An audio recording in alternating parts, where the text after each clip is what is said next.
Hello guys, അപ്പം ഞങ്ങൾ രാവിലെ തന്നെ അച്ഛനും അമ്മയും ഞാനും കൂടി പോകുന്നത് എങ്ങനെയാണെന്നറിയോ? മാഞ്ചിറക്കൽ അമ്മയുടെ അടുത്തേക്കാണ് കേട്ടോ. അവിടെ നിന്ന് ഉത്സവമാണ്. അപ്പോൾ പോണ വഴിക്ക് പട്ടൊക്കെ വാങ്ങിയിട്ടുണ്ടായിരുന്നു. അപ്പോൾ പട്ടും എണ്ണയും ചന്ദനത്തിരിയാണ് കേട്ടോ ഇതൊക്കെ നേർച്ച. അപ്പോൾ അമ്മയാണ് നേർന്നത്.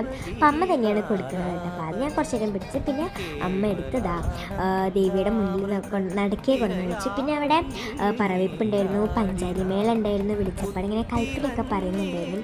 അപ്പോൾ ഞാൻ തൊട്ട് നിറയിച്ച് അവിടെ വന്നപ്പോൾ ഒരു മനസ്സിലൊരു പോസിറ്റീവ് എനർജിയാണ്. ഭയങ്കര ശക്തിയുള്ള അമ്പലമാണ് കേട്ടോ. എനിക്ക് ഭയങ്കര ഇഷ്ടമാണ് ഇവിടെ വരാൻ. ആരെങ്കിലുമൊക്കെ വരാത്തവരുണ്ടെങ്കിൽ വരാൻ നിറയെ ആൾക്കാരുണ്ടായിരുന്നു. പറവത്തിനും അല്ലാതെയും ഒരുപാട് പേരുണ്ടായിരുന്നു. ഒരുപാട് പേര് അറിയുന്നവരൊക്കെ കാണാൻ പറ്റി. അപ്പോൾ ഇതാണ് കേട്ടോ അമ്പലം. തൊട്ടടുത്ത പാടവും കുളമൊക്കെ ആയിട്ടുള്ള അതിമനോഹരമായൊരു അമ്പലമാണ്. പിന്നെ ഞങ്ങൾ എന്നത്തെയും പോലെ അഫ്കോഴ്സിൽ മോതിരം ഇത് ഒക്കെ വാങ്ങാൻ വേണ്ടി നിന്നും. അപ്പോൾ ഇതാണ് ആദ്യം അമ്മയുടെ പേരായിട്ട് എഴുതിയത്. അപ്പോൾ അമ്മയുടെ പേര് അറിയാത്തവർക്കൊക്കെ ഇപ്പോൾ അമ്മയുടെ പേര് മനസ്സിലായിട്ടുണ്ടാവും. പിന്നെ എൻ്റെ പേരാണ്. അപ്പോൾ കുഞ്ഞാറ്റ എന്നാണ് എഴുതിയത്, വീട്ടിൽ വിളിക്കുന്നത്. പിന്നെ ഞങ്ങൾ കമ്മൽ വാങ്ങാൻ കയറി. അപ്പോൾ കമ്മൽ ഒരുപാട് കളക്ഷൻസ് ഉണ്ടായിരുന്നു. അപ്പോൾ ഈ കമ്മലാണ് കേട്ടോ വാങ്ങിയത്. അപ്പോൾ ഇന്നത്തെ വീഡിയോ ലൈക്ക് ഷെയർ